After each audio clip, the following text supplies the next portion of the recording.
Muchas gracias.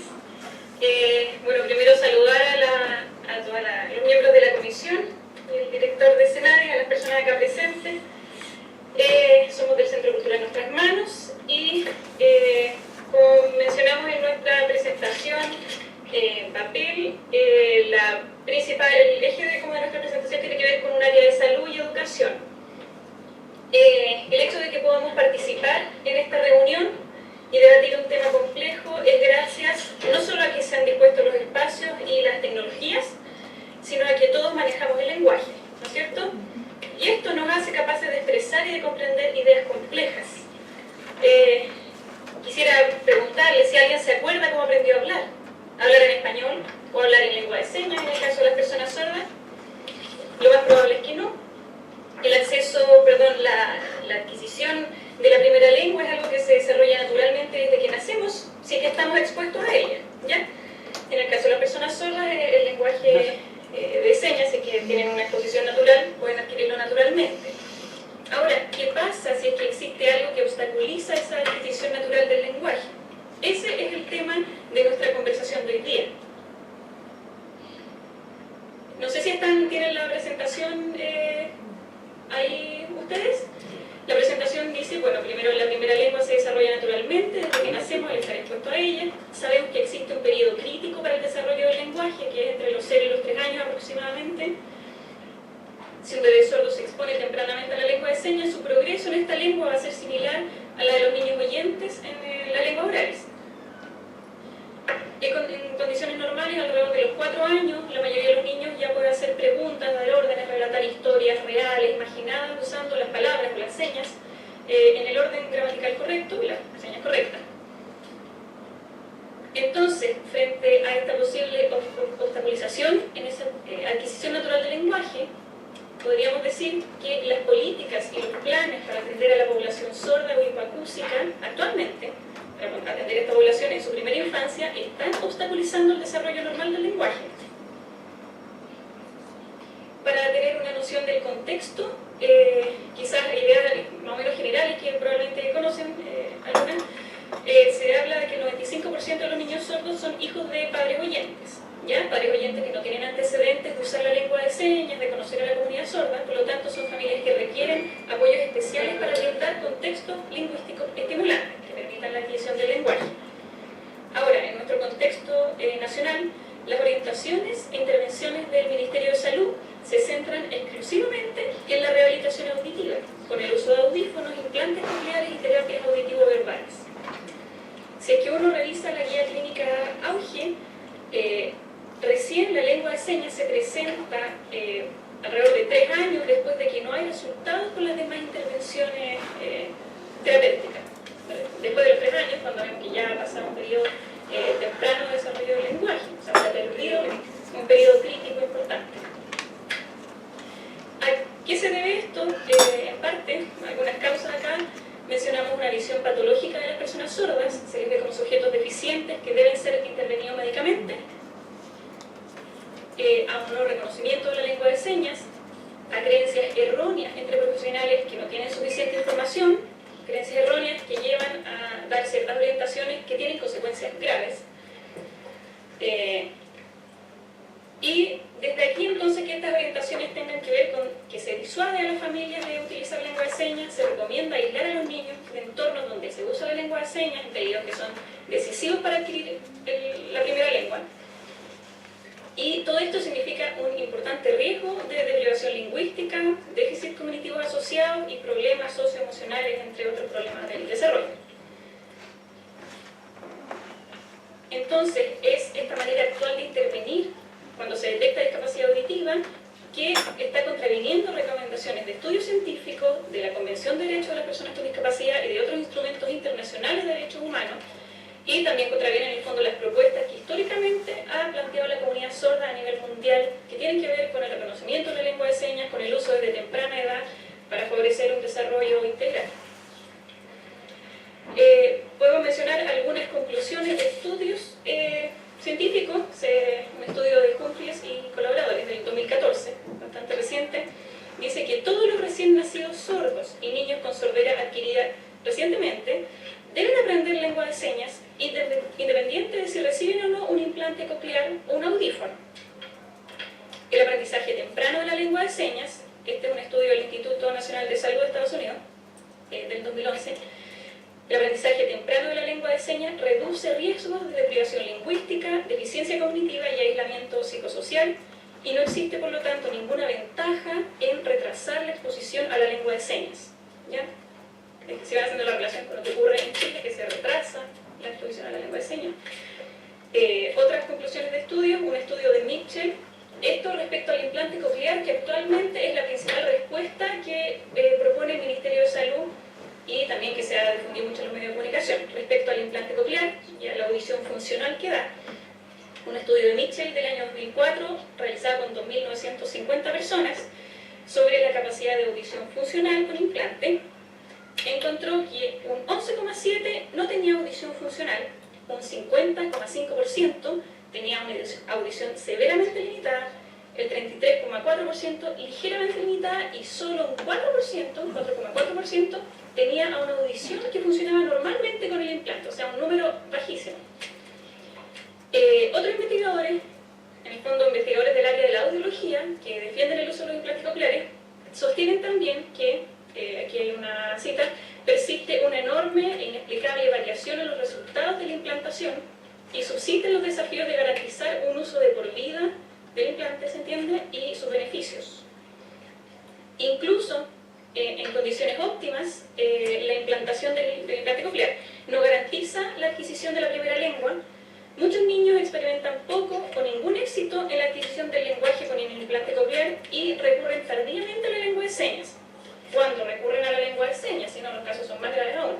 En este caso, cuando se recurre tardíamente, existe un tremendo riesgo de que los niños, y a futuros jóvenes y adultos, nunca lleguen a ser fluidos en ningún lenguaje, ni en la lengua de señas, ni en una lengua oral, ya por su acceso tardío al lenguaje. Bueno, de aquí, teniendo como este marco general, se entiende la gravedad del hecho de que las actuales respuestas que da el Ministerio de Salud, vamos a ver después la especulación con el Ministerio de Educación, en ningún caso están respondiendo a la necesidad lingüística de las personas sordas.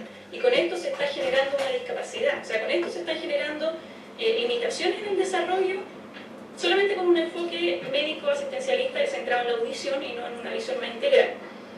De aquí, algunas de las propuestas entonces son, en primer lugar, transmitir una visión positiva de las comunidades sordas, en consonancia con lo que plantea la Convención, la Federación Mundial de Sordos, esto en los medios de comunicación, en la formación de pregrados, cambiando de manera general esta concepción de la persona sorda, el reconocimiento de la lengua de señas chilena como lengua. Actualmente lo que está en el artículo 26 de la ley 20.422 no es suficiente porque la reconoce como un medio de comunicación, no tiene tanto peso, o sea, eso lo sabemos. Otra propuesta, formar a equipos de salud en aspectos relacionados con la intervención temprana, poniendo énfasis en la estimulación lingüística. Aquí tiene que haber una participación de la comunidad sorda en los programas de estimulación lingüística y apoyo a familias. Si es que buscamos ejemplos satisfactorios, efectivos en relación a esta propuesta, por ejemplo, la atención temprana, podemos tomar el ejemplo de Suecia. En Suecia, el año 81 se reconoció la lengua de señas sueca en el Parlamento. Desde aquí vinieron una serie de modificaciones, se implementaron programas de formación a padres, estimulación temprana para bebés y cambios curriculares en educación. Entonces, tomando más o menos ese modelo, se propone generar un programa de atención integral a familias con bebés y niños sordos, que sea gratuito, que esté desplegado desde el aparato estatal por profesionales sordos y oyentes. Un programa que involucre aprendizaje de lengua de señas chilena, estimulación temprana y orientaciones para el desarrollo, uso de ayudas técnicas también, contacto permanente entre pares sordos y con adultos sordos para generar contextos lingüísticos accesibles, variados y estimulantes. Bueno, acá abajo dice ver modelo de Suecia, y lo que ya mencioné, el reconocimiento de la lengua de señas. Generalmente, quizás si les ha tocado escuchar a personas del área de la salud, existen algunos mitos. Yo creo que el tiempo aquí no nos da para profundizar mucho, pero existe bibliografía suficiente respecto a que la lengua de señas, o sea, los mitos apuntan a que la lengua de señas es más concreta, limitada y que dificulta el aprendizaje de la lengua oral y el desarrollo cognitivo. Estos son mitos, no están fundamentados en investigación, no tienen tienen sustento.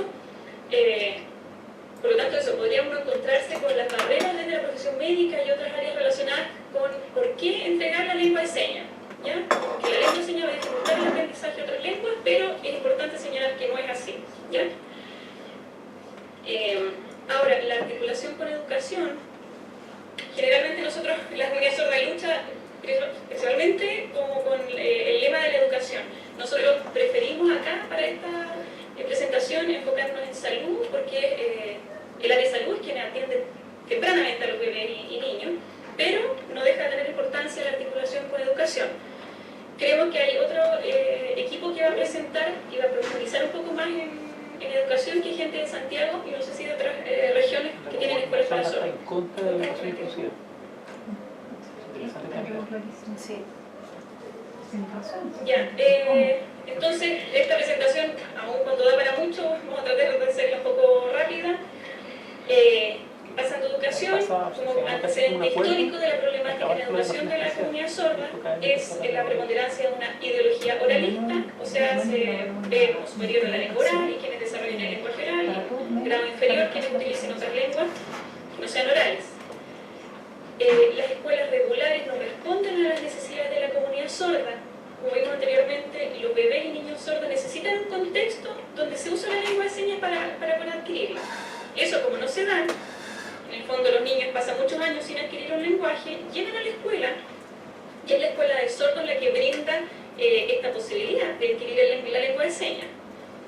Esta posibilidad no la dan las escuelas regulares porque el niño se integra o se incluye en un contexto donde hay personas oyentes que utilizan una lengua oral, en el fondo que es la de la mayoría, y no le brindan estímulos accesibles para el niño sordo. Ya esa es una diferencia primordial que se tiene que relevar ahí. Yo creo que partiendo también de la base que la educación tiene lengua y acá no se está respetando en sí la lengua de señas, en los colegios, en este caso, como los colegios bilingües, que se trabaja con un currículum bilingüe, en el caso de los niños sordos no pasa eso. Y en la educación se ve mucho que los niños no tienen acceso a su lengua y que en el colegio en sí no respetan la lengua de señas.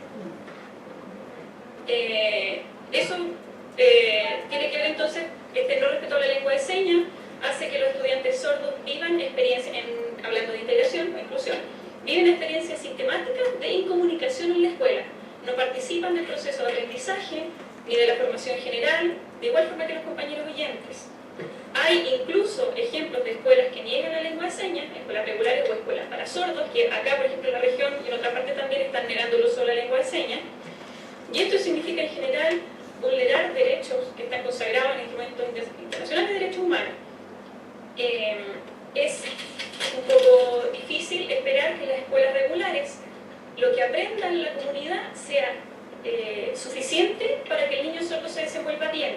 Sí hay experiencia, en el fondo no podría decir experiencias positivas en que los compañeros aprendan alguna seña, los profesores aprenden algo, pero esto no es lo mismo que tienen los niños oyentes en su contexto de participar efectivamente todo el tiempo. Los niños sordos, para los niños sordos, lo que muchos podrían decir que es un contexto segregado de puros sordos, es en el fondo la experiencia más normalizada. Las escuelas para sordos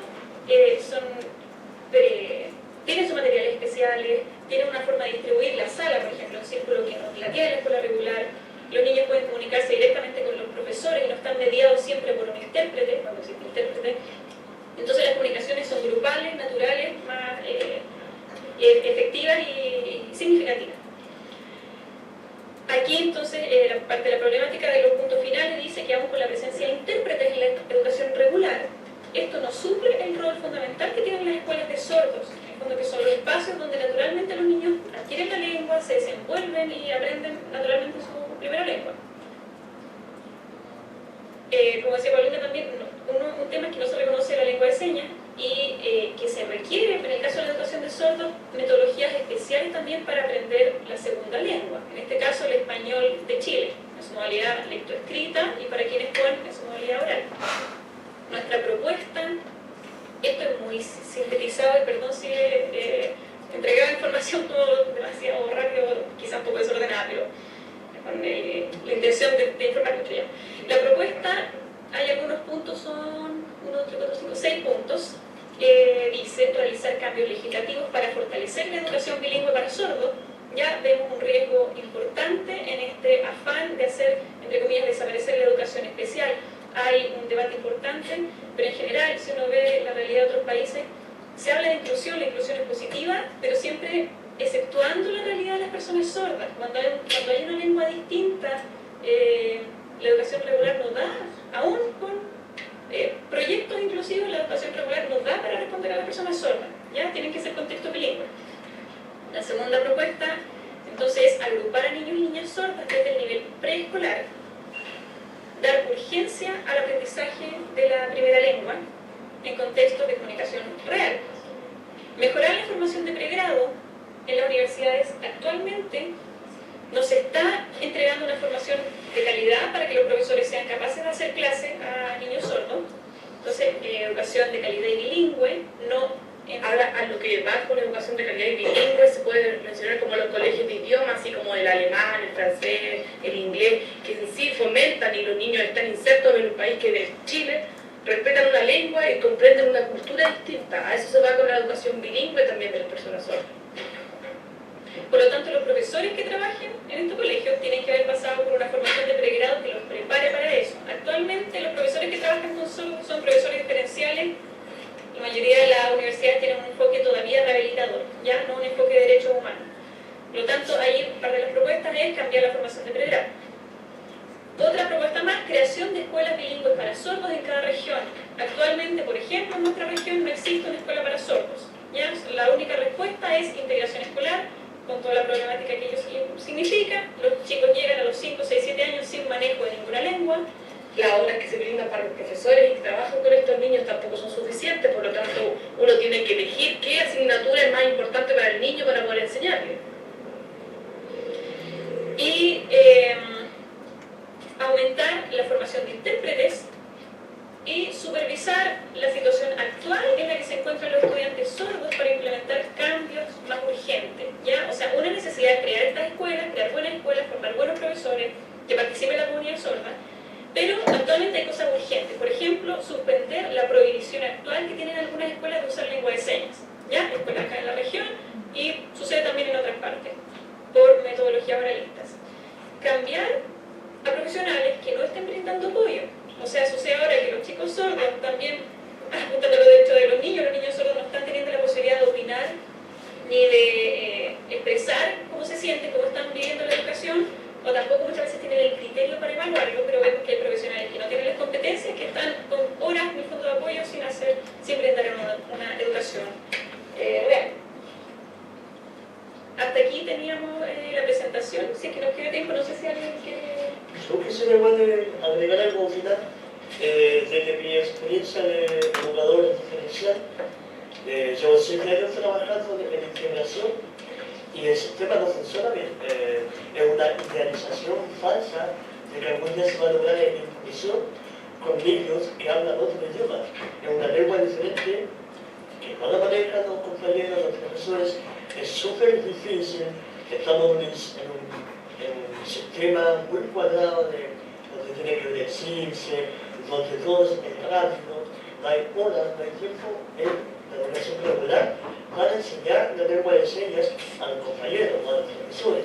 No se da tiempo en el consejo de profesores y eso hace que los niños se desarrollen emocionalmente súper retraídos, emocionalmente igual que falencias, sufren en sus familias. Es muy difícil que valoren la lengua de señas, que tienen la importancia necesaria.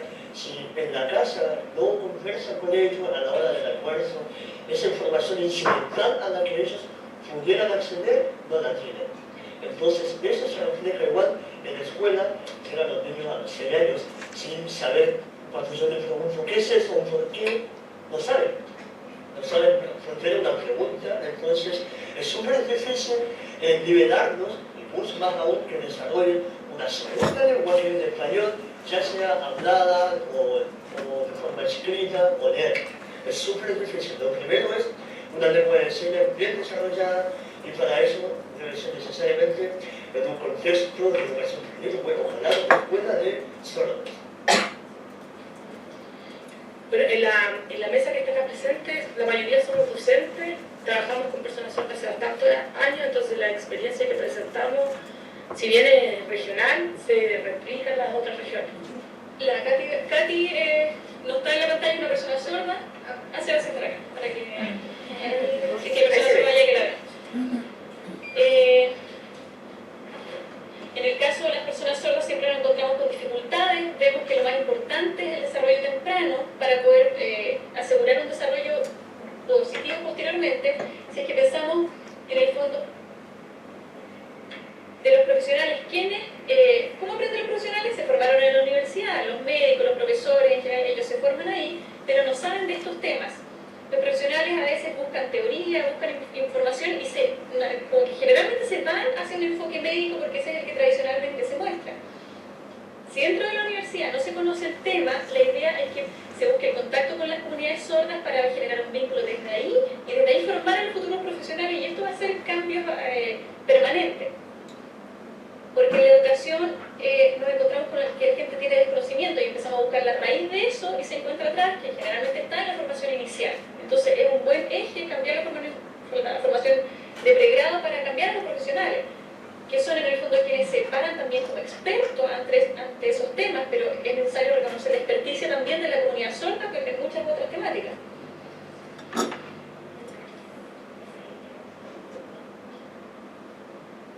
Lorenzo Floresta también acá. La universidad, un poco aludiendo a lo mismo que dice Catherine, en las regiones, en las distintas regiones hay que hacer un vínculo con la universidad. Las instituciones están cerradas, en el fondo centrado solamente en el enfoque rehabilitador de la audición, pero tienen que abrirse a entregar una información más completa. No pueden seguir desvinculados de la comunidad sorda, porque ahora, en el fondo, si seguimos así, esto se va a proyectar a futuro con esta misma formación rehabilitadora, y quienes sigan formándose en la universidad y trabajando como profesores, solamente van a trabajar la rehabilitación oral y auditiva y no van a manejar nada de la lengua de señas, de la comunidad sorda, de todo este aprendizaje que hay que entregar. Y eso tiene que verse, porque en todas las regiones vemos que es un enfoque auditivo el que prima. Actualmente existe una problemática que se está evidenciando y que no se está trabajando. Nosotros como profesionales, en este caso yo como profesora, me presento a un DAN, que es un departamento de educación municipal, digo que soy especialista en audición y lenguaje, que trabajo con niños sordos, pero la persona que me contrata no sabe si yo manejo lengua de señas, no sabe si yo tengo metodología para trabajar. O sea, yo le puedo mover las manos y me decía, ay, si él sabe. Y me encuentro con muchos profesionales que están con niños, que trabajando con niños y que me dicen, no, pero si a mí el niño me enseña. O sea, ¿en qué contexto estamos? Si bien es importante la retroalimentación de tus estudiantes, tú no puedes trabajar con un niño que está aprendiendo un lenguaje y que te está enseñando a tú enseñarle. Estimados, estamos en los tiempos.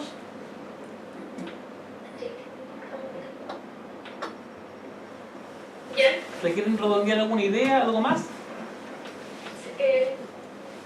Sí, lo último, agregando, dice Katy García, lo que dice Paulina, también Katy es profesora diferencial. Entonces, ¿qué pasa? Por ejemplo, si uno considera escuelas bilingües de otro idioma, yo tengo que ser experto en ese idioma para poder trabajar en esa escuela. Entonces, hay ciertos requisitos, un perfil que se pide. Si es que yo manejo inglés en un nivel básico, ¿puedo trabajar en un colegio inglés, en un colegio de idioma? No se puede, ¿no es cierto? Entonces, eso es lo que pasa. Hay requisitos y un perfil de experticia que hay que solicitar. En el caso de los profesores diferenciales, vemos mucha mediocridad, ¿no es cierto?, que a cualquiera se le permite trabajar, y hay que reconocer primero la lengua de señas como lengua y de ahí ser exigentes con los profesores que trabajan en eso. Gracias por el tiempo extra que nos están dando.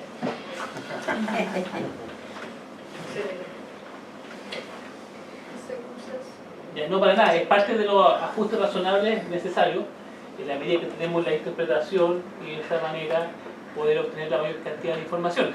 Lo que vamos a hacer ahora es dar una ronda de preguntas o comentarios por parte de la comisión, a objeto de intercambiar opiniones o pensar información que la comisión así lo requiera. Tiene abierta la palabra. ¿Aquí yo? Hola, ¿me escuchan? Sí, Hola, la María José, acá. María José. Bueno, primero darles las gracias por la exposición. Creo que todos entendimos bien, ya hemos escuchado antes los requerimientos de las personas sordas.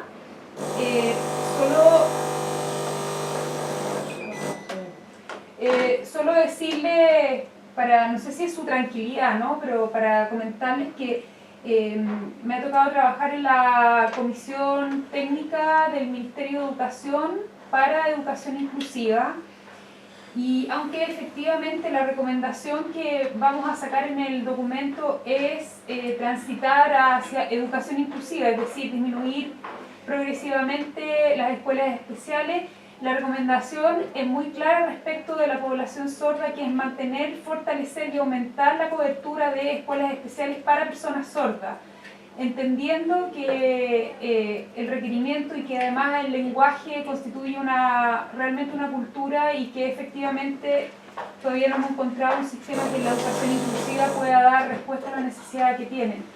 Era simplemente para dejarlos como tranquilos en ese tema. De ahí a que se vaya a implementar, bueno, mover el Estado, mover la cultura no es tan simple, pero al menos dentro de los lineamientos del Ministerio de Educación hay mucha claridad de que, aunque no queremos escuelas especiales para el caso de las personas con discapacidad mental o con discapacidad física, sí las queremos y las necesitamos para las personas sordas.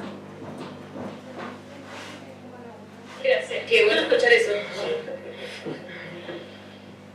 ¿Más comentarios, preguntas?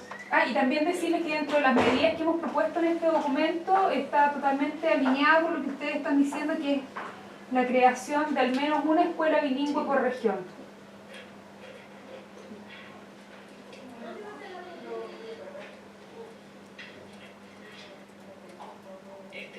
El documento que ustedes señalan va a ser presentado a la Cámara, al Ministerio de Educación, ¿no es que ya está inserto en el Ministerio? No, ¿Cómo nace todo? sí, el Ministerio de Educación, a raíz de la reforma y también acorde a la Ley de Participación Ciudadana, estableció un Plan Nacional de Participación que tenía distintas instancias.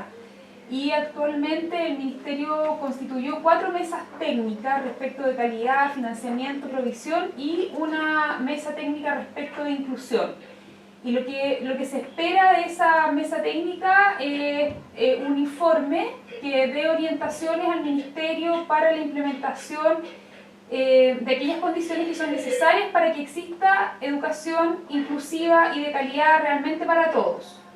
Y las recomendaciones que hemos formulado en esa instancia, que en el fondo somos 12 personas, se supone expertos en temas de educación inclusiva, ha sido justamente transitar hacia un sistema de educación regular inclusivo. De hecho, hemos propuesto detener la escolarización de niños de 0 a 6 años en escuelas especiales, a excepción del caso de la población sorda, caso en el cual estamos proponiendo el aumento de cobertura y al menos la existencia y la garantía de una escuela especial bilingüe por región.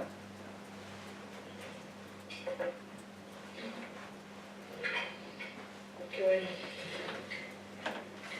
Y también en la propuesta del Ministerio de Educación, que va a estar disponible a partir de marzo, se incluye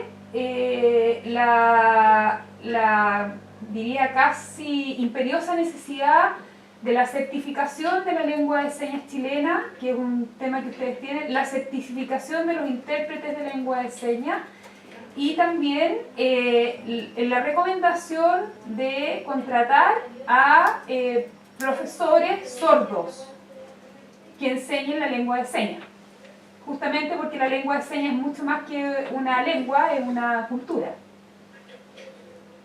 Sí, en eso, en el primer punto, no sé si certificar como la lengua de señas chilena o lo que sigue nomás, los intérpretes Sí. y los profesores. Claro, Porque las lenguas, No. la lengua naturalmente no se certifican ni No, se no, evalúan, no. las lenguas se estudian y se describen. Sí, Entonces, en algún momento se habló como de acreditar la lengua de señas, pero en el fondo No. eso fue, cuando se hizo fue como un error, entonces No, ahí me quedó la duda. la propuesta fue reconocer la lengua de señas a nivel constitucional como una lengua y certificar a los intérpretes en lengua de señas. Ya. Ya, reconocerla. Ya. Eso. O sea, ya nos queda claro el área de la educación. A mí me importaría, yo creo que a todos también les importa saber sobre el área de la salud, si algunos tienen consultas y preguntas. Sí, porque ahora nosotros tuvimos la oportunidad de reunirnos en los diálogos ciudadanos con gente que está en la comisión y nos decían que, bueno, se está ampliando el tema de los implantes, ¿no es cierto? La presidenta va a presentar también esto que está siendo más extensivo, el recurso de los implantes cocleares, las operaciones, pero ahí hay un tremendo vacío que fue la primera parte de nuestra exposición que nos preocupa bastante, o sea, la no existencia de centro. Entonces, si es que tienen consultas específicas respecto a eso, o en el fondo cómo se ve la viabilidad de que esto se instale como una cosa urgente, paralela a los trabajos y los apoyos técnicos. A veces se cree que la comunidad sorda está en contra de todas las ayudas técnicas o en contra del hecho de hablar, escuchar. No es así, ¿ya? La comunidad sorda por lo que lucha por tener siempre una primera lengua y de ahí todo lo demás, ¿ya? El derecho a la lengua de señas temprana. Entonces, si hay como preguntas o cosas que se quieran aclarar en ese sentido, como dice Paulina, en lo de salud. Mira, en términos exactos, soy Mauro Tamayo que está hablando. Una de las medidas presidenciales era poder estimar la costo-efectividad de en cada uno de los centros donde nacen niños en nuestro país, poder hacer un screening auditivo y por tanto evidenciar casos de hipoacusia y hipoacusia severa. En la perspectiva de poder realizar algún tipo de acción de ayuda técnica. En torno a aquello, señalar dato anexo que Senadi ya no financia más implantes cocleares. Consideramos que son temas estrictamente de orden clínico asistencial y que corresponde al Ministerio de Salud velar con política pública el tema sanitario, el tema de implantes cocleares, a diferencia de los audífonos, que sí los consideramos una ayuda técnica necesaria para la inclusión. En ese sentido, es que nosotros consideramos que es vital que en los casos, sobre todo con los datos que ustedes ilustran vinculados a la efectividad que tienen los implantes cocleares, que sea un espacio de consentimiento informado, claro, y yo creo que ese mismo consentimiento debe ser discutido con la comunidad sorda en torno de poder entregar la mayor cantidad de herramientas a los padres antes de decidir intervenir a su hijo o hija con un implante coclear, que conozcan toda la evidencia disponible, y por eso yo creo que eso es relevante, tenerlo en consideración en el momento de presentarlo en la política pública, la participación de la comunidad sorda en esas definiciones. Pero claramente los ámbitos en torno a educación temprana vinculada a lengua de señas o la capacidad de elección de los padres en escuelas con programa de integración o escuelas sordas, o sea, para niños y niñas sordas, es una definición que debiesen tomar los padres, más que una definición estrictamente de la política pública. Yo creo que debiesen quedar definidos ambos espacios, en torno a la capacidad de elección de los padres, pero sobre todo una elección que sea con la información suficiente. Muchas veces la ausencia de una información clara y comprensible hacia los padres dificulta una decisión correcta. Eso. En este caso, comentan acá que la información, y a eso apuntamos también, la información que se entrega es solamente médica, incluso siendo médica no es completa. Ya por un lado, por la gravedad del retraso cuando se entrega tardíamente la lengua de señas, y separar en el fondo como dos opciones excluyentes, que es lo que se presenta muchas veces, o aprende señas o aprende a hablar, y en las terapias incluso manipulan un poco a la familia y le dicen, bueno, ¿para qué lo lleva a un sordo si usted quiere que aprenda a hablar y que escuche? Ahora, hay información, agrego un poquito más, respecto al implante coclear que muchas veces las familias desconocen y los médicos no informan. Además del riesgo de la deprivación lingüística, existen riesgos asociados con el uso y la cirugía. Por ejemplo, pueden haber complicaciones respecto a daño del nervio facial, necrosis y ruptura del colgajo de la piel, lesión de los folículos pilosos, colocación inadecuada de los electrodos, infecciones post-cirugía bajo la piel y en el oído medio, meningitis. Hay riesgos importantes, estudiados entre un 40 y un 74% de los pacientes que presentan vértigo, que les pueden durar años después de ponerse un implante coclear. El aparato puede fallar, lo que requiere una cirugía repetida. En el fondo, como cualquier aparato técnico, tiene una vida útil de cierta cantidad de años, por lo tanto siempre hay que volver a operar, con todos los riesgos que implica la cirugía.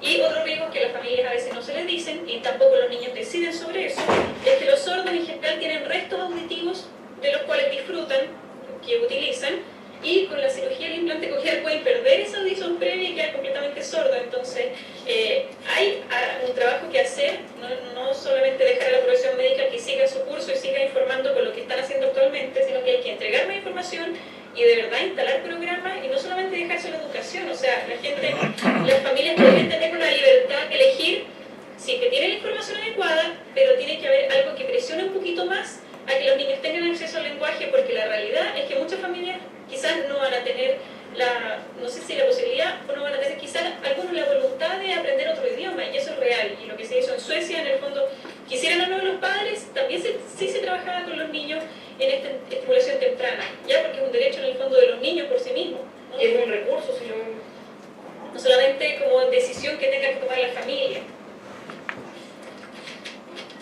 Ya pensando en el niño como sujeto de derecho. No sé, ¿algún comentario, pregunta? Yo comentario. Olga. Bueno, Olga Balboa por acá, amigas y amigos que haya de nuestras manos, felicitarlos por la iniciativa, sobre todo Catherine ahí, que es Kate y Lorenzo, que son pioneros en estos cambios culturales que ustedes pretenden hacer a través de la lengua de señas. Me parece que es justo lo que ustedes están planteando, porque vienen ya con la experiencia de haber vivido también como niños sordos. Creo que es importantísimo el aporte que ustedes están entregando a esta comisión, y de hecho hemos hablado que para ustedes obviamente la educación inclusiva no puede ser mientras que los niños no tengan, digamos, un apoyo desde temprana edad con el tema de lengua de señas. Yo creo que no quita de que el niño que puede tener a futuro un implante coclear aprenda lengua de señas. Yo creo que eso lo enriquece mucho más para su forma de comunicarse, digamos. Así que más que nada darle un abrazo acá a la distancia y esperando que podamos acoger bien todas sus propuestas y que tengamos un buen término de eso. Sé toda la lucha que han andado ahí con los niños que hacen, los niños que están con implante coclear. Gracias. gracias, Margarita. ¿Catherine? Hola, Catherine. Bueno, una consulta para poder entenderlo bajo uno que no está en el tema de las personas sordas. Acá en Santiago hay una escuela que, no sé si la palabra correcta usa la oralidad, no así la lengua de señas, por lo cual ha tenido muchísimas dificultades con la comunidad de niños y niñas sordas. ¿Qué opinan ustedes sobre eso? ¿O ustedes no están en contra de eso siempre y cuando al niño o niña se le enseñe la lengua de señas primero?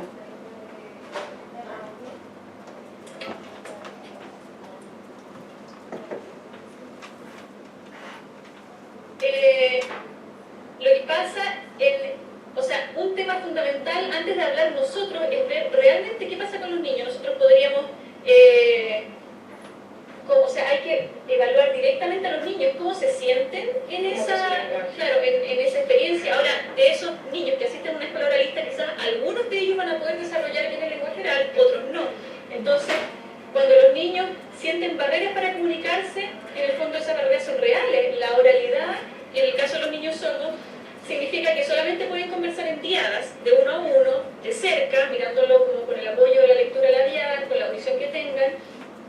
A mayor distancia o en conversaciones grupales, esto ya se dificulta. Si es que este niño sordo que aprendió solamente el lenguaje oral, en algún momento pierde la visión, ya no tiene el apoyo de la lectura labial, y ahí es mayor la barrera de comunicación.